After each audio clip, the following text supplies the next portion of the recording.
Hi, my name is Stephen Dooley. I'm a Business Development Manager with Independent Trustee Company, ITC.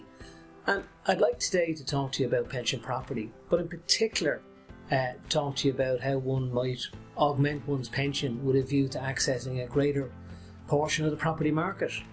I suppose in recent times there's been a greater demand for good rental accommodation and in particular a flexible and tax efficient mortgage. Well, we think that the solution would be, or could be, to borrow within one's pension scheme. Now I know that might sound like the bad old days, but far from it. The main lenders in this market are only lend a maximum of between 50 and 60% of the property value. You'd have to say a much more prudent offering.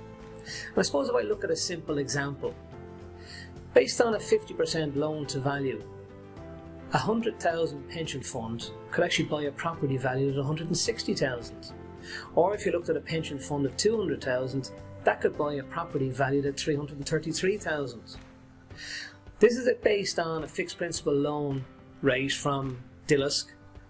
It includes stamp duty, conveyancing fees, and also the liquidity required to be held in the pension scheme to cover ongoing fees.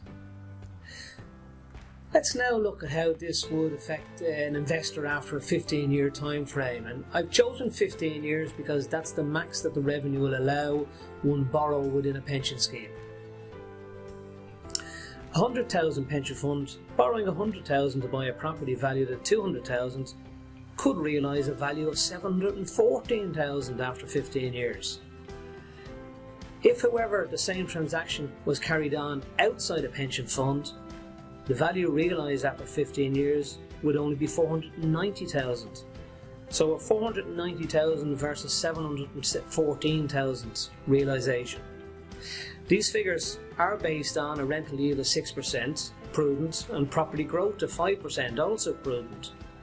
The differential in the values after 15 years are attributable to the fact that the rental income under the pension scheme is not liable to income tax. And when the property is sold at the end of 15 years, within a pension scheme, it also is not liable to capital gains tax. I'm going to now look at the revenue rules on borrowing through a pension, what pension products can one borrow with, what supports are available from the pension property experts, which are ITC, and the pension loan providers available in the market. So if we look at revenue rules, only property purchased may be used as security. There can be no cross-collateralisation. The borrowing is non-recourse to other assets in the pension scheme, and all loans must be repaid in full before retirement. Loans can be no longer than 15 years. What pension products can one use? All pre-retirement pension plans, such as your PRSA, your buyout bond or personal retirement bond, and your occupational pension. An ARF cannot borrow, however, because of the revenue rules I already mentioned. ITC, as a trustee provider, offer all of the above pension plans and also uniquely allow multiple pension schemes to buy one or more properties together. Because of our unit trust structure we use to hold property. Now if we look at the supports available, ITC as the pension property experts in the Irish market provide the full array of pension products and supports to buy an investment property with a loan.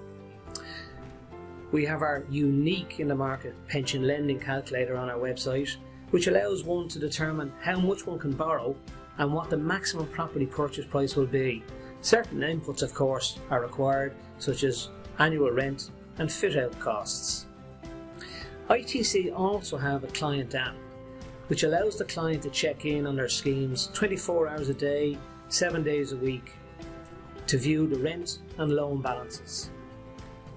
Now if we look at lenders, in the last 2 years pension lenders have re-emerged into the market, initially driven by DILISC or ICS mortgages who offer loans on residential property. Now you have the likes of First Citizen, Pepper, Capital Flow, Profunder, Finance Ireland, Relum and Bank of Ireland.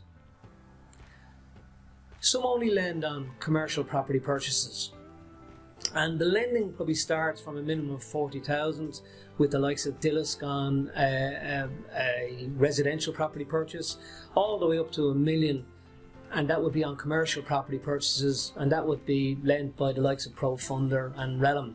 I hope you found this of interest. If you have any questions whatsoever, can I suggest you contact your financial advisor, or my details should be at the bottom of the screen. Thank you very much for listening today. Have a good day.